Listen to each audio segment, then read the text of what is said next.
Thank you, Paul. That was a new song to me. Hadn't heard that one before, but I liked it. Right, good morning, everybody. It is good to be here, especially on this day. As we have heard already, we are celebrating, should be a big clue behind in a second. We are celebrating Pentecost. And we've already heard a little bit from Paul about what that means. But I'm going to give you another bit of a clue as to what Pentecost is thought to celebrate. And it goes like this. Happy birthday to you. Happy birthday to you. Happy birthday, dear church. Exactly. Thank you, Rebecca. Happy birthday to you. That's right, because Pentecost, we remember the part of God's story where he sends his Holy Spirit to the very first group of Christ followers, don't we? And it is considered to be the birth of the church, because it is from that point that the message and the gospel message took hold in the lives of the disciples, and they were empowered, and they took the gospel message all across the world, didn't they? And so as we sit here today, we are sitting here celebrating the birthday of this very gathering, perhaps not in the same form, but this very gathering, the idea of gathering as a group of believers, happened at Pentecost. And we are going to take a look at the Bible passage which tells us about this. And it is found in Acts chapter 1, for those of us who have their Bibles and wish to follow along. We are going to be reading from Acts chapter 1, and it's the first 10 to 12 verses, and it sounds like this. When the day of Pentecost came, they, which is talking about the disciples and the followers of Jesus, well, they were all together in one place. And suddenly, a sound like the blowing of a violent wind, it came from heaven, and it filled the whole house where they were sitting. And they saw what seemed to be tongues of fire that separated and came to rest on each of them. And all of them were filled with the Holy Spirit, and they began to speak in other tongues as the Spirit enabled them. Now, there were staying in Jerusalem God-fearing Jews from every nation under heaven. And when they heard this sound, a crowd came together in bewilderment, because each one heard their own language being spoken. And utterly amazed, they asked, "Aren't all these who are speaking Galileans? Aren't they from Galilee? And if that's the case, then how is it that each of us hears them in our own native language?" And then they go on to list a lot of the different nations and languages that were present at the time. I'm not going to read through that list. But they said, "We hear them declaring the wonders of God in our own tongues." And amazed and perplexed, they asked one another, "What does this mean? What does this mean?" And then it goes on to say, some, however, made fun of them and said they've obviously had too much wine. Now, I don't know what our ideas of church are. And maybe we expected a bit more of a formal and structured event to herald in the birth of the church as we know it, or as it is perceived around the world. But as far as I can tell from our reading, what we have here are crowds of people, loud noises, a bit of pyrotechnics, unintelligible speech, and accusations of drunkenness.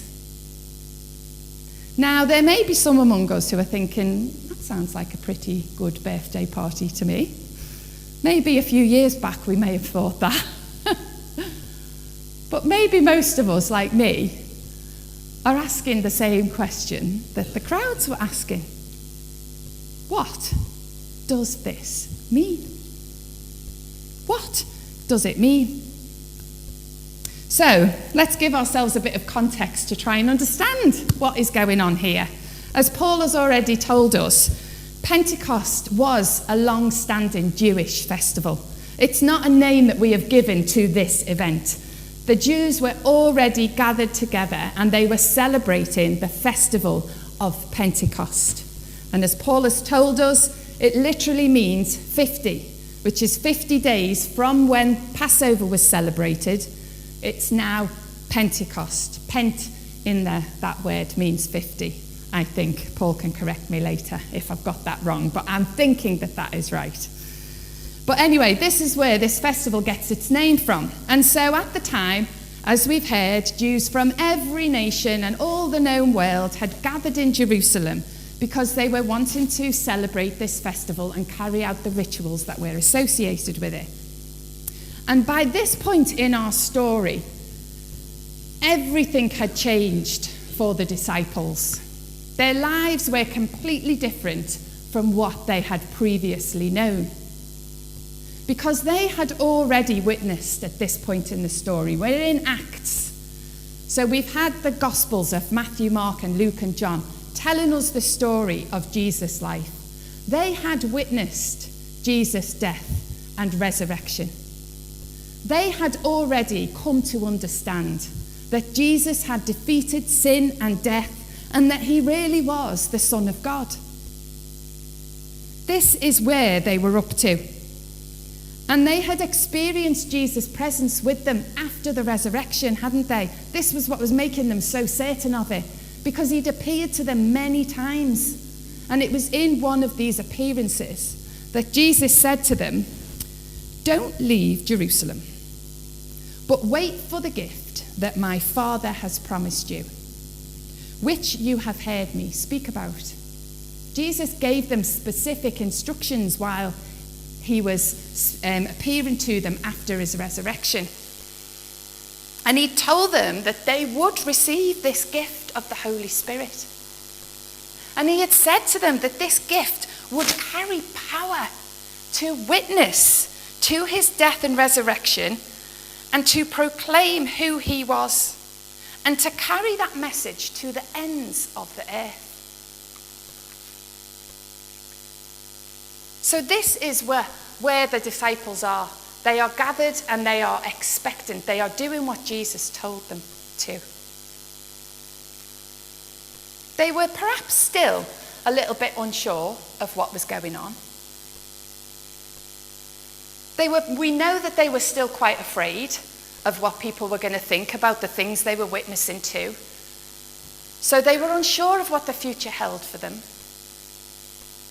And they were probably wondering, what does it look like now for us to be followers of Jesus? We've had this guy at our side for the last 3 years. How are we supposed to follow him now? He's not in front of us. He's not leading us from town to town. He's not taking us to the places and the people that we need to meet. How do we live as followers of Jesus now? I'm sure this is where the disciples were up to in their thinking. And you know, it's not dissimilar from the things we can think sometimes, is it? We are not living 2,000 years ago, but we stand as witnesses to what Jesus has achieved for us, don't we, as his believers? And we live in a world that often feels uncertain and overwhelming. And maybe we're quietly wondering, God, what are you doing in my life? Where are you leading me now? How am I going to keep trusting you day by day as I live this life in this time in this world? These are questions that we have just as much as the disciples had. So as they were gathered together in one place, waiting for this gift, this promised gift of the Holy Spirit, we're told, suddenly, a sound like the blowing of a violent wind came from heaven, and it filled the whole house where they were sitting. Now I'm looking around here, and I know for certain that I have quite a few people who drive a car. I'm one of them. And I'm sure that if we haven't driven a car, or haven't driven a car for a long time, we've been in a car, haven't we? We've all had a ride in a car. So we will all know what it may feel like sometimes when we're driving along, concentrating on the road and on our journey, and we suddenly hear the sound of the sirens of the emergency services. And they suddenly appear out of nowhere, don't they? And they're often loud and deafening, and they're echoing all around the car or the vehicle that we're in. And we often can't see where they're coming from because we hear them before we see them. And we often start to panic, don't we? And we're checking our mirrors. Where is it? Where is it? And we're looking, where is the emergency? Is it up ahead? Am I about to encounter it? And you think, am I the emergency even? Are they coming for me? I often think that. I have to double check myself because they take us by surprise. And perhaps thinking about this situation, it helps us to perhaps understand how the disciples might have been feeling when this sudden sound appeared and they were taken by surprise. It can be a really unnerving situation.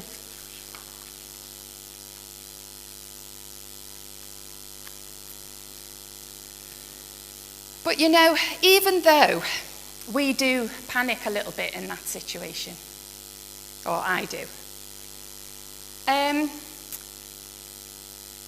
when we hear the noise of those sirens, we do know what they mean, don't we?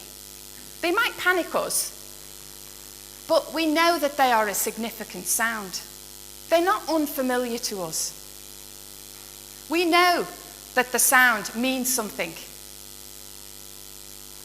And I would put to you and suggest that our disciples, they may have been unnerved by the sound that they heard. But I think they would have known what the sound of a violent wind represented. And I would not be at all surprised to think they would know also that it was going to be accompanied by fire. Because these elements of wind and of fire, they would have been familiar to every Jew and scholar that had studied the Old Testament scriptures. Because these elements have represented God's presence with his people throughout the whole of his history with them.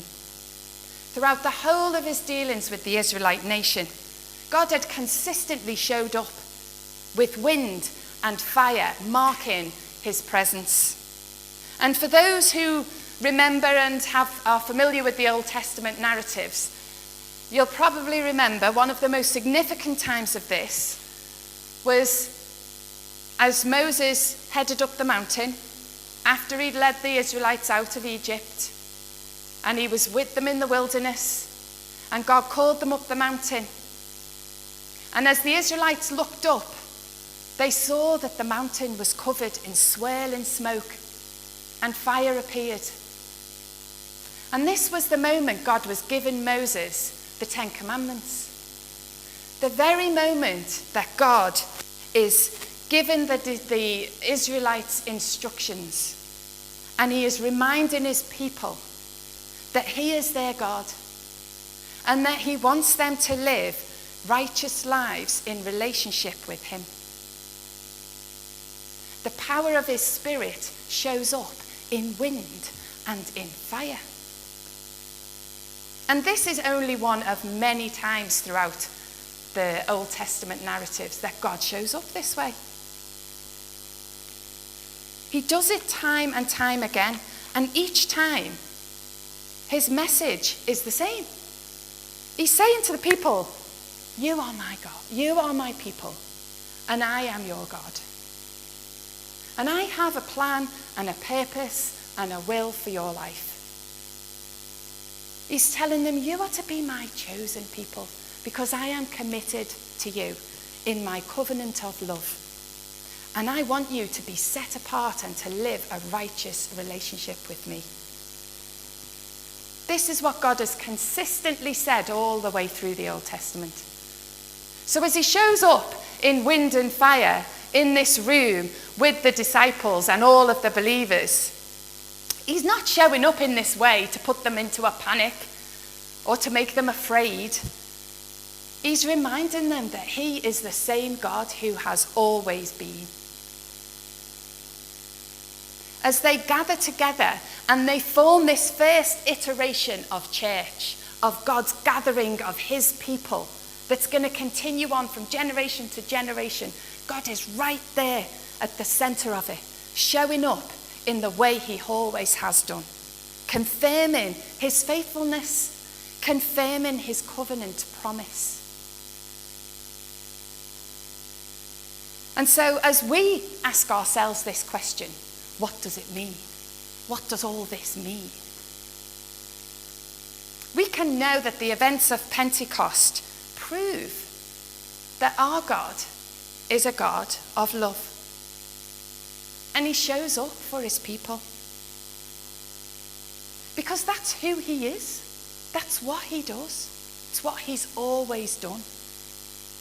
And here he is promising again to be that God to the disciples. And you know, isn't that good for us to know today?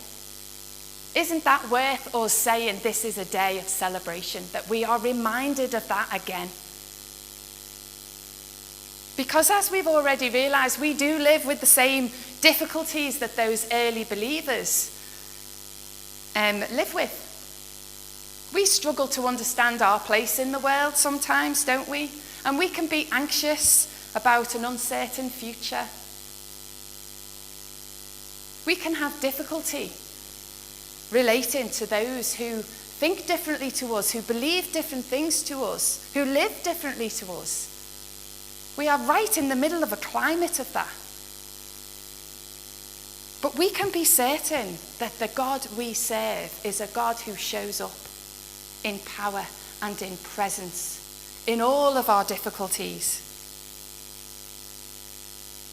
And Pentecost assures us that the same God who demonstrated his love to the Israelites up on the mountain, he is the same God who demonstrated his power and his presence to the disciples. And so we can't take for granted that he is this same God who is present with us as we gather here today. Because he is a God who is faithful to his promises. It's who he is. It's what he does. It's what he's always done. You know, there is something else significant in our story about the way that God shows up. We've spoken that and we've heard that he shows up in wind and fire. But the text tells us that the tongues of fire, God's presence, his Holy Spirit, it came to rest on each of the believers. Personally, individually, touching each of them.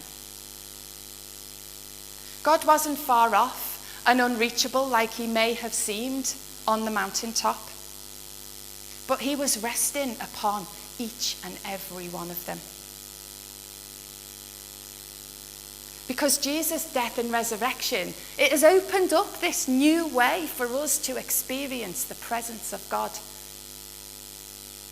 We no longer need to be bound by laws and by traditions to connect and to live in relationship with God.